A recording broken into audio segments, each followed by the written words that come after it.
Halo gengs, gue Ca. Jadi di depan gue ini ada sebuah keyboard lagi dari Pressplay yang namanya Voyager Milky Way Edition. Dan kalau boleh jujur, ini keyboardnya agak sedikit aneh sih. Coba kita cek kenapa. Oke, jadi kita coba mulai dulu dari yang gue suka sama keyboard ini ya. Gue suka sama casingnya yang transparan, jadi kerasa beda aja sama casing-casing plastik yang lain. Lumayan keren lah dari sisi-sisi tertentu, dan juga gue suka di bawahnya itu ada tempat taruh dongle. Gue suka sama warna keycapsnya, dan secara keseluruhan gue rasa lebih bagus aja daripada Voyager yang biasa. Ini Daisaps OEM Profile yang menurut gue sih orang-orang bakal suka-suka aja sama keycapsnya. Oke, jadi itu aja hal yang gue suka dari keyboard ini, dan sekarang kita bisa lanjut ke hal-hal yang menurut gue aneh gitu. Dan anehnya itu dari segi kenapa mereka keluarin keyboard ini. Jadi kalau kalian tahu seri Voyager, kalian pasti tahu Voyager yang versi pertama. Dan pada masa itu adalah sebuah keyboard yang oke banget dan cukup kompetitif juga dengan keyboard-keyboard yang lain. Fast forward ke masa depan, sekarang kita ada Voyager yang versi aluminiumnya aja. Dan ini menurut gua adalah upgrade yang masih masuk akal banget ya dari ke Voyager yang ini ke yang satu ini kerasa lebih premium, keycapsnya juga warnanya agak sedikit beda tapi masih satu tema lah dengan Voyager yang pertama. Dan secara keseluruhan menurut gue sih ini keyboardnya solid banget. Terus kita ada yang Voyager Milky Way Edition ini yang secara fitur sih bisa dibilang agak sedikit mundur ke belakang ya. Pertama dia punya PCB itu balik lagi ke north facing, sedangkan yang aluminium kemarin udah di south facing. Mau bilang aja kalau south facing itu bukan segalanya ya, itu nggak bakal tiba-tiba bikin keyboard kita jadi super gitu. Tapi setidaknya itu adalah satu langkah ke jalan yang lebih bagus lah.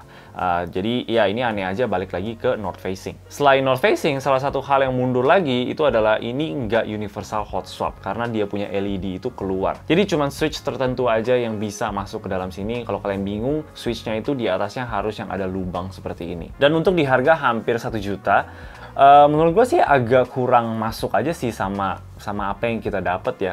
Kalau misalkan ini 700.000 gitu mungkin gua rasa masih oke lah, masih bisa dimengerti gitu. Jadi ini kayak versi Voyager yang lebih murah gitu. Voyager Lite, ini Voyager Pro, ini Voyager Lite. Makanya gue bingung kenapa si Pressplay bikin keyboard ini in the first place. Kalau yang mereka jual itu adalah mereka punya warna keycaps ya, kenapa nggak jual keycap setnya aja? Atau bikin warna ini itu jadi warna set kedua gitu. Ini yang versi putihnya, ini yang versi gelapnya, tapi tetap di casing yang aluminium. Menurut gua itu lebih masuk akal sih daripada bikin lagi satu keyboard yang nggak tahu harus taruh di mana ya. Karena jujur aja, ini tuh udah cukup. Gue juga pernah bilang hal yang sama di keyboard Rover 84 mereka. Kalau yang mereka jual itu adalah keycapsnya, kenapa nggak jual keycap setnya aja gitu? Karena ini OEM-nya itu sama kayak Rexus Daxa M84. Dan untuk keluar keyboard yang sama dari dua brand itu agak sedikit kurang enak aja sih liatnya. Dan setelah gue lihat ini, gue jadi kayak sadar ternyata Pressplay punya banyak banget keyboard. Ada 3 Voyager, ada Titan 80, ada Orbiter 67, ada Rover 84, dan juga ada 2 lagi yang gue nggak tahu gue bisa kasih lihat atau enggak. Dan sebenarnya kalau kita perhatiin dari produknya ya, kita bisa lihat kalau si Voyager ini adalah bisa dibilang anak emas mereka lah. Dan si Pressplay sebagai brand individual ya, bukan corporate besar gitu kayak Logitech atau Corsair atau Rexus. Menurut gue mereka mending fokus ke 2-3 keyboard aja yang mereka bener-bener sayang ya. Dan bikin itu sekeren mungkin, seunik mungkin versinya mereka sendiri. Makanya gue ngerasa si Titan 80, Orbiter 67, dan si Rover 84 itu nggak perlu ada sama sekali. Dan juga itu termasuk sama si Milky Way Edition ini. Contoh brand individual yang menurut gue bagus banget, terlihat sangat konsisten, terlihat sangat peduli dengan semua produk yang mereka keluarin, itu adalah Tenjin.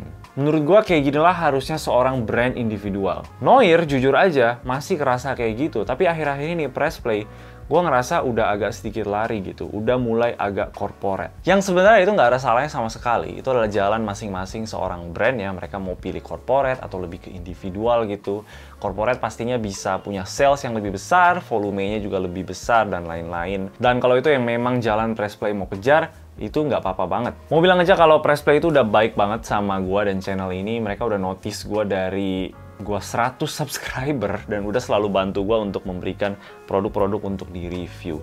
Tapi akhir-akhir ini kalau gue lihat barang-barang kayak Titan 80, Orbiter 67, Rover 84, dan juga sekarang kayak si Milky Way ini, gue jadi kayak merasa hilang gitu loh personal touch-nya mereka. Tapi ya mungkin itu cuma gue aja yang rasain, gue nggak tahu. Gue pengen tahu juga pendapat kalian itu seperti apa. Menurut kalian apa bedanya brand individual lawan brand corporate, dan apa yang kalian pengen lihat dari brand individual kayak si Pressplay ini?